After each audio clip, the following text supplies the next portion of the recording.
மதுரைக்கு மிக அருகில் உள்ள 1000 ஆண்டு பழமை வாய்ந்த மடப்புரம் காளியம்மன் கோயிலை பற்றி தான் இன்றைக்கி நம்ம இந்த வீடியோவில் பார்க்க போகிறோம்.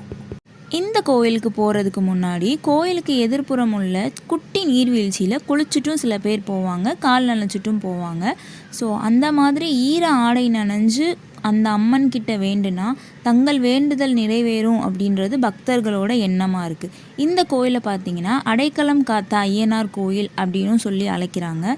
கோயில் உள் நுழைஞ்சோனே பார்த்திங்கன்னா விநாயகரில் தொடங்கி பலதரப்பட்ட தெய்வம் இந்த கோயிலில் அமைஞ்சிருக்கு.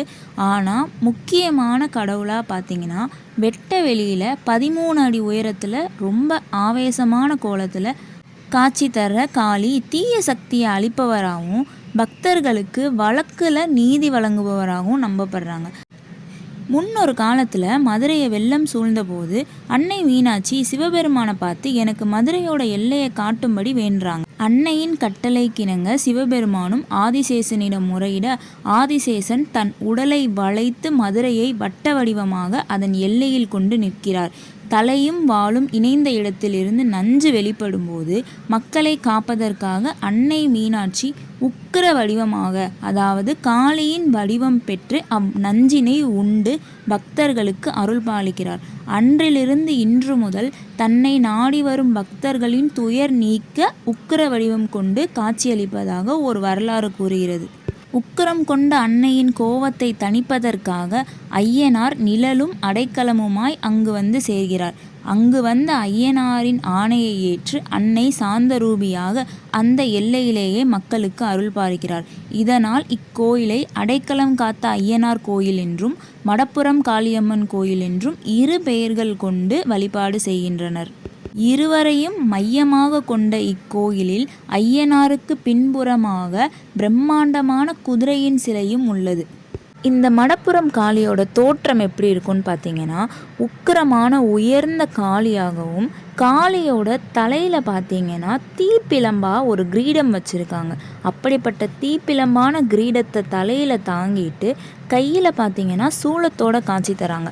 அதற்கு இன்னொரு காரணம் என்னன்னா, ஒரு அளவு கூட நீதி மாறிடக்கூடாது அப்படின்றதுக்காக எந்நேரமும் தன்னை உக்கிரப்படுத்தி நீதி வழங்குவதில் நியாயமாக இருக்க வேண்டும் அப்படின்ற ஒரே நோக்கத்தோடு தான் இங்கே இருக்க பிரம்மாண்ட சிலை வடிவமைக்கப்பட்டுள்ளது.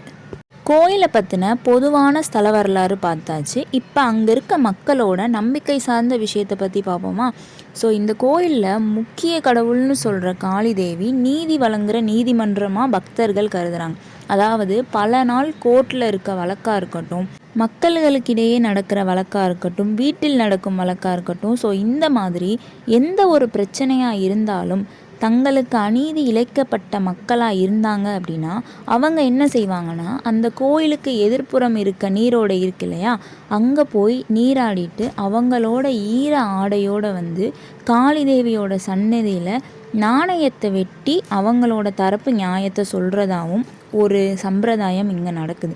நம்மளால் தாங்கவே முடியாத கஷ்டம் நம்ம யார்கிட்ட போய் சொல்கிறது அப்படின்னு தெரியாத அளவுக்கு துன்பம் தொண்டை அடைக்கிற அளவுக்கு இருக்க பிரச்சனை, இந்த மாதிரி எது இருந்தாலும் அன்னையின் முன்னாடி மண்டியிட்டு சிறு தீபம் ஏற்றி வழிபட உடனே தங்கள் துயர் நீங்கும் அப்படின்னு அந்த ஊரில் இருக்க மக்கள் நம்புகிறாங்க.